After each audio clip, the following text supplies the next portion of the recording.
నమస్తే రమ్య గారు. నమస్తే జయ. రమ్య గారు 2025కి బై బై చెప్పేసి 2026కి వెల్కమ్ చెప్పేసే రోజులు దగ్గరకు వచ్చేసినాయి. ఇట్టే అయిపోయినట్టు అనిపించేస్తాం. ఈ సంవత్సరం చాలా స్పీడ్ గా వెళ్ళింది. అవునండి. ఎవరితో మాట్లాడినా చిన్న లేదు పెద్ద లేదు, అందరూ అదే మాట, ప్రతి ఒక్కరు అదేమంటున్నారు. అప్పుడే మా బుడ్డది 8th అయిపోయి 9th వెళ్ళిపోతుందా, ఇట్లా అన్ని విషయాలు అట్లానే అనిపించేస్తా ఉంది. అయితే 2025లో ఎదుర్కొన్న ఒక ప్రధాన సమస్య గురించి మాట్లాడదామండి. ఓవరాల్ గా అన్ని ఇష్యూస్ తీసుకుందామండి మనం. ఉద్యోగం. చాలా మంది పిల్లలు ఉద్యోగాల్ని కోల్పోయి ఉద్యోగ భద్రత అనేది లేకుండా అయిపోయింది.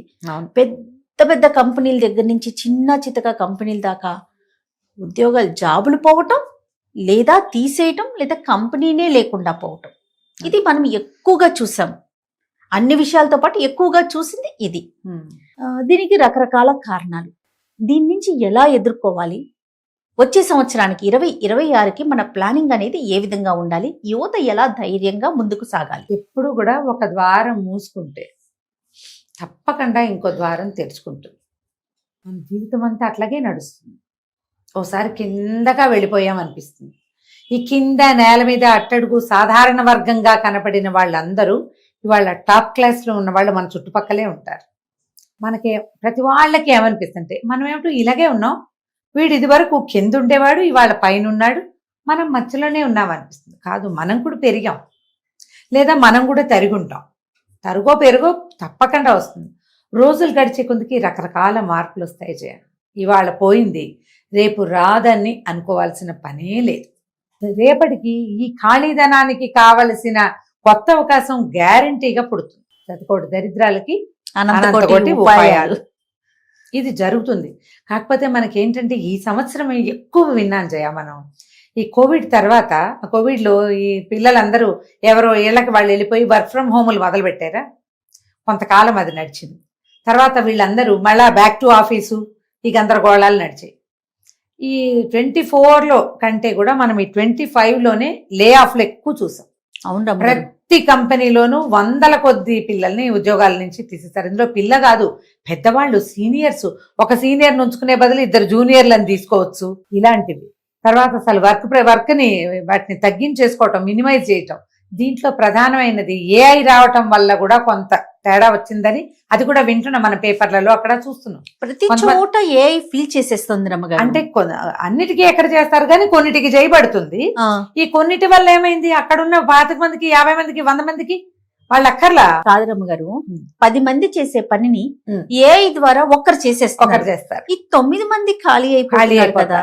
పోనీ ఏఐ ఈ సెక్టార్ వరకే పనిచేస్తుందా? కాదు, అన్నిట్లలోనూ ఉంది. అన్నిట్లో దొరికిపోతా ఉంది. కొన్ని రోజుల్లో సర్జరీలకు కూడా ఏ చేసేస్తుందని, అది అవుతుందో అవదో తెలియదు. అలా కూడా కావచ్చు. అలాంటి అది ఉంది. ఎప్పుడైనా సరే జయ, ఏదైనా ఎక్కువగా పెరిగితే అనకూడదు కానీ విరుగుట కొరకే. అవునండి, కొత్త సమస్యలు వస్తాయి. అప్పుడు మనం ఇర్రిపేరబుల్ గా, అంటే ఏ రకంగానూ దీన్ని సరిచేయలేము అలాంటి స్థితి వచ్చినప్పుడు దీన్ని పక్కన పెడదామని దీన్ని వదిలిపెట్టేస్తాం. ఇప్పుడు ఎలా ప్రభంజనం లాగా వచ్చిందో అట్లా దీన్ని ముట్టుకోకూడదు అనే ఉద్దేశం కూడా రావచ్చు. అంత వాడుకోవాలి. ఇప్పుడు ఈ ఉద్యోగాలు పోయినాయి. ఒకటి, కొంతమందికి ఏమో ఈ జనాన్ని తగ్గించడం వల్ల ఒకటి, తర్వాత మనకి ఈ వీసా ఇష్యూస్ వాటి వల్ల కొత్తగా వచ్చిన, అంటే బయట దేశాలకు వెళ్ళడానికి ఉన్న అవకాశాలు కొంత తగ్గటం వల్ల కూడా ఆ సమస్య కూడా ఉంది. అక్కడి నుంచి పిల్లలు కొంతమంది వెనక్కి వచ్చేస్తే వాళ్ళకి ఉద్యోగాలు కావాలి. ఈ ప్రాబ్లం కూడా ఒకటి ఉంది కదా. అవును. ఈ దీంతో ఏమైంది, ఒక రకమైన ప్రెషర్ డెవలప్ అయిపోయింది మన దగ్గర. భయం. మా భయపడితే ఏమవుతుంది, భయపడుతూ ఉంటాం. క్రియ జరగదు కదా, క్రియ జరగదు. మళ్ళా ఈ ఎక్స్టర్నల్ కారణాలే కాకుండా ఏమిటి, ఏఐ రావటమో, లేకపోతే కంపెనీలే ఉద్యోగాలు తగ్గించేసేయటమో, వాళ్ళు ఎదుర్కొనే ఆర్థిక సంక్షోభం నుంచి బయటపడడానికి ఉద్యోగాలు తగ్గించేసి ఉద్యోగుల్ని తగ్గించి చేయటమోనే కాకుండా వర్క్ ప్రెషర్ తట్టుకోలేక ఉద్యోగాలు మానేస్తున్న వాళ్ళు కనపడుతున్నారు. టార్గెట్స్ ఎక్కువైపోతున్నాయి. టార్గెట్లు రీచ్ అవ్వలేక వీళ్ళు మానసికమైన ఇబ్బందుల్లోకి లోనైపోయి అలా వాళ్ళు, అది కూడా కొంతమంది కనిపిస్తున్నారు. ఇది కాదు ఇంకోటి చేస్తామంటారు. అందులోంచి బయటకు వచ్చాక అసలు ఎక్కడమ్మా మంట లేనిదే వంట అవుతుందా ఎక్కడైనాను? మంట లేని వంటలు ఉంటాయా? పోనీ మంట లేదు, ఇండక్షన్ పెడతావు, దాని మీద మాత్రం చెయ్యేస్తే వేడిగా ఉండదా? మరి అది కాల్దా? ఎక్కడైనా కాలుతుంది. ఈ సమస్యలతోటి ఏమవుతుంది, ఉద్యోగాలు దానివల్ల ఫ్యామిలీస్, కుటుంబాలు సంక్షోభంలోకి నెట్టబడతాయి. అవును. భార్యాభర్తల సంబంధాలు, బాంధవ్యాలు పాడైపోతాయి. పేరెంట్స్ తోటి, సిబ్లింగ్స్ తోటి సమస్యలు వస్తాయి. పిల్లల పెంపకం బరువైపోతుంది. ఇవాళ రేపు పిల్లల పెంపకం మరీ కష్టంగా ఉంది కదా, ఖరీదైపోయింది. అవన్నీ మీట్ అవ్వాలంటే, ఆ ఖర్చులన్నీ మీట్ అవ్వాలంటే ఉద్యోగం ఉండి తీరాలి. వీళ్ళ కోసం నేను సంపాదించి చచ్చిపోతున్నాననే అంటే బతుకు జట్కా బండి అయిపోతుంది అనమాట. ముయ్యలేక దాని కింద పడిపోయి ఉద్యోగాలు పోగొట్టుకుంటున్న వాళ్ళు కూడా కనిపిస్తున్నారు. ఇదివరకటికి ఇప్పటికీ మానసిక సమస్యలు పెరగలేదా? చాలా పెరిగినాయి రమ్మగారు. ప్రెషర్ తట్టుకోలేకపోవటము, ప్రతి వాళ్ళకి థైరాయిడ్ వస్తుంది, ప్రతి వాళ్ళకి స్పాండిలైటిస్, బీపీ వస్తుంది, డయాబెటీస్ వచ్చేస్తుంది. ఇవన్నీ హ్యాండిల్ చేయలేక మళ్ళీ డాక్టర్లు చుట్టూ తిరుగుతాం. దీంట్లో మళ్ళీ మానసిక సమస్యలు, దానికోసమని సైక్రియాటిస్టులు, సైకాలజిస్టులు, థెరపిస్టులు ఎక్కువైపోయారు. వీళ్ళంతా ఎక్కువ అవటం, వాళ్ళు ఎక్కువైనా మనం వీళ్ళు వెళ్తున్నారు కదా. అవును. పోనీ వెళ్తే దానికి సమాధానం లభిస్తుందా జయ? ఎప్పుడు కూడా నేను ఒక కౌన్సిలర్ గా ఉండి ప్రతి నెల కొంతమందితో అంటే కన్సల్టేషన్ ఫీజు తీసుకుని మాట్లాడి, తీసుకోకుండా చాలా మందితో మాట్లాడి, నా అనుభవం 4 వాక్యాలు జయ. ఏ సమస్యకైనా సమాధానము ఇక్కడే ఉంటుంది. ఎవడి ప్రశ్నకి సమాధానం వాడి బ్రెయిన్లోనే ఉంటుంది. వాడి ప్రెషర్కి అది తీరే మార్గం వాడి లోపలే ఉంటుంది. కేవలం కౌన్సిలర్ కానీ, థెరపిస్ట్ కానీ, డాక్టర్ కానీ అది తీసుకొచ్చి అక్కడే కూర్చోబెట్టాలి వాళ్ళని. ఇది బయటికి రావక్కర్లా. మీరు ఇంట్లో ఆలోచించుకున్నా, పెద్దవాళ్ళతో మాట్లాడుకున్నా, మీకు మీరే ఆలోచించుకున్నా మీకు సమాధానం లభించేస్తుంది.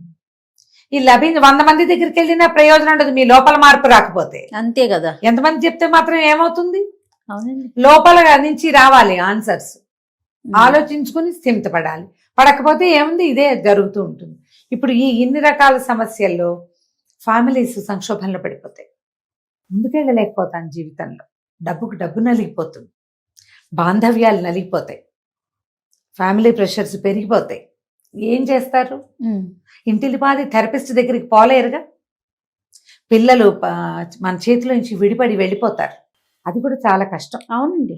తాపీగా ఎవరికి వాళ్ళు ఆలోచించుకోవాలి. మొదట కొత్త అవకాశాల కోసం చూడండి. ఎప్పుడు కూడా ఏదైనా ఒక ఉద్యోగం చేస్తుంటే రాట కట్టిన గుడ్డులాగా అక్కడే తిరగకుండా స్కిల్ డెవలప్ చేసుకోవటానికి ఆలోచించాలి. ప్రతి వాళ్ళు కొత్తది నేర్చుకోవటం, అప్డేట్ అవుతూ ఉండటం, స్కిల్స్ ఏమైనా కొత్తవి డెవలప్ చేయటం, తర్వాత వేరే ఆల్టర్నేటివ్ మార్గం ఏముందో చూడడం. ఈ ఆల్టర్నేట్ మార్గానికి ఒక మాట చెప్తా. ఇక్కడ ఈ ఉద్యోగాలు వచ్చిన పిల్లలు కూడా 30-40 వచ్చిన వాళ్ళు, 30-40 వాళ్ళని పిల్లలు అనకూడదు, నువ్వు ఒప్పుకోవు. అస్సలు కాదు. 20 అయితే పిల్లలు, 40 వస్తే వాడు పెద్దవాడే కదా. కదా. వీళ్ళు ఏం చేస్తున్నారు? చాలా మంది ఈజీ మనీ, ఎక్కువ మనీ, ఈ 2 ఆలోచనలతోటి షేర్స్ లో డబ్బులు పెడతారు, ఇన్వెస్ట్ చేస్తారు. ఈ ఇన్వెస్ట్మెంట్లలో తెలివిగల షేర్స్ అనే కాదు, ఎక్కడ ఇన్వెస్ట్ చేసినా కూడా తెలివైన ఇన్వెస్ట్మెంట్, అడ్వైజ్ తీసుకుని ఇన్వెస్ట్ చేసిన చోట డబ్బు వెనక్కి వచ్చే అవకాశం కనపడుతుంది. కానీ వీళ్ళే తెలివితేటలతో ఇచ్చేస్తా ఏదో చేస్తా అంటారు కదా, వీళ్ళు కుదేలైపోయిన వాళ్ళు ఎక్కువ కనిపిస్తున్నారు. దీనివల్ల కూడా ఫ్యామిలీలో స్ప్లిట్స్, ఇబ్బందులు వచ్చేస్తాయి. ఇది ఒక సమస్య కదా. ఈ ఇన్వెస్ట్ చేసేటప్పుడు ఎక్కడ ఇన్వెస్ట్ చేస్తున్నామో, ఎలా ఇన్వెస్ట్ చేస్తున్నామో ఎక్స్పర్ట్ అడ్వైస్ తీసుకుని జాగ్రత్తగా చేస్తే, ఒకవేళ లే ఆఫ్ వచ్చి మనకు ఉద్యోగం ఆగినా, కొంత టైం మనం గ్యాప్ తీసుకుని ఇంట్లో ఉండాల్సి వచ్చినా, అవతల డబ్బులున్నాయి మనవే, మనం సేఫ్ జోన్లో ఉంటాం. ప్రతి కొత్త ఉద్యోగస్తుడు ఇలా ఆలోచించాలి. ఎంత చిన్న కుర్రాడైనా జాబ్ వచ్చింది అంటే మొదట సేవింగ్స్, నీ ఖర్చులు మీట్ అయ్యి సేవింగ్స్ ప్లాన్ కూడా అయ్యి ఇంకేమైనా మిగిలితే అప్పుడు ఇన్వెస్ట్మెంట్. ఎప్పుడు ఇన్వెస్ట్మెంట్ నీ ఏజ్ వాళ్లతో ఆలోచించుకుని చెయ్యొద్దు. మీరందరూ కలిసి ఒకే గోతులో దిగే అవకాశం కూడా ఉంటుంది. ఒక అడ్వైజర్ని పెట్టుకోండి, గుంపంతా కలిసి పెట్టుకున్నా సరే. ఎప్పుడు ఎక్స్పర్ట్ అడ్వైజ్ వైపుకే వెళ్ళండి. ఈ ఎక్స్పర్ట్ అడ్వైజర్స్లో అడ్వర్టైజ్మెంట్స్ చూసి మాత్రం వెళ్ళకూడదు. 1కి 100 ఇస్తాం అనేది నమ్మకండి ఎప్పుడు కూడా. అసలు ఇప్పటికీ ఎవడో ఒకళ్ళు 3 కోట్లకు ముంచారు, 5 కోట్లకు ముంచారు, 10 కోట్లకు ముంచారు. నమ్మించటం ఏమిటి? వాడు నమ్మిస్తే నువ్వు ఎట్లా నమ్మావు? నువ్వు 1000 రూపాయలు ఇస్తే నీకు 10,000 అవుట్ రేట్ గా నెలలో ఇస్తానంటే ఎట్లా నమ్ముతావు? ఒక బ్యాంకులే డబల్ 5 ఏళ్లకి 4 ఏళ్లకు కానీ ఇవ్వవే. ఒకటి ఇవాళ తీసుకుని నెలలో డబల్ చేసి ఇస్తానంటే నమ్ముతావు? డబల్ కాదు, డబల్ నమ్మచ్చు కనీసం. అవును 1000-2000 అవుతుంది, 10,000 ఎటా అవుతుందమ్మా? 1000 రూపాయలు కట్టండి, 1,00,000 రూపాయలు తీసుకెళ్ళండి, 1,00,000 ఇన్వెస్ట్ చేయండి, మీకు 10 లక్షలు వస్తాయి, 25 లక్షలు వస్తాయంటే పొలోమని గుంపంతా పోయి అక్కడ కట్టడం. తర్వాత ఏమవుతుంది?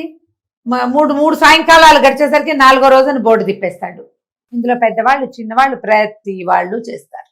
ఎప్పుడు కూడా చాలా నమ్మకమైనవి, ఎక్కువ మంది ఉన్నవి, కొంచెం ప్లాన్డ్గా ఎంతో కొంత గవర్నమెంట్ చెయ్యి ఇందులో ఉంది అని నమ్మగలిగేవి ఆలోచించి ఇన్వెస్ట్ చేసుకోండి. జాబ్ కాస్త లే ఆఫ్ వచ్చినా మీరు ప్రెషర్ ఫీల్ అవ్వకుండా, ప్రధానమైందమ్మా ధనమూలం ఇదని జగత్ అన్నారు. అవును రామగారు. నీకు ఉద్యోగం ఎవరికైనా సరే చేస్తున్న పని ఆగి రోజువారీ ఇన్కమ్ రాకపోయినా మనకు అక్కడ ఒక కొండ ఉంది, చెంబులో పోసి దాచిపెట్టుకున్నాం అంటే అది మనకి ధైర్యాన్ని ఇస్తుంది. అది ఎప్పుడు లేదో భయం ఆటోమేటిక్గా వచ్చేస్తుంది. ఎందుకంటే ఇది నెల తిరిగేసరికి బియ్యం కావాలి, పప్పు కావాలి, కూర కావాలి, పిల్లలకి స్కూల్ ఫీజులు కావాలి, ఏదైనా అనారోగ్యం వస్తే హాస్పిటల్స్కి కావాలి, ఏ పెద్దవాళ్ళకు ఏదైనా అయితే అదేదో చేయటానికైనా కావాలి. ఎంత కావాలి? డబ్బు. అవును కదా. ఎప్పుడు ఒక మూల Skills ని మన develop దగ్గర చేసుకోవాలి. డబ్బులు ఉండాలి అంటే మీరు మొదటి నుంచి సేవింగ్స్ ఉండాలి, స్కిల్ డెవలప్మెంట్ ఉండాలి. ఒకవేళ తప్పిదగిలి ఇన్ని చేసాం, లే ఆఫే వచ్చేసింది, అయిపోయింది, రేపు రాదన్న భయంతో ఎందుకు ఉండాలి? రేపు వస్తుందన్న హోప్ తోటి ఉంటే ఈ రోజు ప్రశాంతంగా వెళ్తుంది కదా. అంతేగా. ఎప్పుడు కూడా మన చుట్టూతా మనలాగా కుదేలైన వాళ్ళని ఉంచుకోవద్దు. ఆల్రెడీ ఓ 2-3 ఏళ్ళు ఖాళీగా ఉండి సడన్ గా జాబ్ వచ్చిన ఫ్రెండ్స్ ఉంటారు చూడండి, వాళ్ళతో టచ్లో ఉండండి, వాడు మీకు హోప్ ఇస్తాడు. మీలాగా ఖాళీగా ఉన్నవాడు మీ భుజం పుచ్చుకుని వాడి కాలు పుచ్చుకుని మీరు దిగి వెళ్ళిపోతారు కిందకి. అవును. దిగి వెళ్ళిపోవద్దమ్మా, ఎవరైనా ఎక్కుతూ ఉండాలి. ఈ ఎక్కాలంటే మనకి పైన ఒకడు కనపడాలి. ఎప్పుడు కూడా కింద వాడిని చూస్తుంటే వెళ్ళిపోతాం కిందకి, పై వాడిని చూస్తే ఆటోమేటిక్గా ఆశ వస్తుంది, ఎక్కువ దూరం లేదు, ఈ 10 మెట్లు ఎక్కేయగలం, కుంటుకుంటూ ఎలాగోలాగా పాక్కుంటూ ఎక్కుదాం అనిపిస్తుంది. హోప్ఫుల్గా ఉండండి. ఎందుకంటే కోవిడ్ చూసామా, పాండమిక్ చూసాం మనం, అప్పుడు అసలు పరిస్థితి ఏంటి? అవును. మన మొహాలే మనం చూసుకోవడానికి భయం వేసిన కాలం చూసాం మనం. ఇప్పుడు ఏం లేదు, అన్ని మామూలు అయిపోయింది. అలాగే అయిపోతుంది ఇది కూడా. కొత్త మార్గాలు దానంతటి, ఇది ఎట్లా వచ్చింది? దానంతటి ఊడిపడిందా? మనలోనే కొంతమంది మేధావులు కలిసి దాన్ని తీసుకొచ్చారు ముందుకి. అప్పుడు కొత్త మార్గాలు కూడా మేధావులే ముందుకు తీసుకొస్తారు. హోప్ఫుల్గా ఉండండి. మీ వంతు ప్రయత్నం మాత్రం మీరు చేసుకుంటూ ఉండండి. నమస్తే రమగారు. నమస్తే.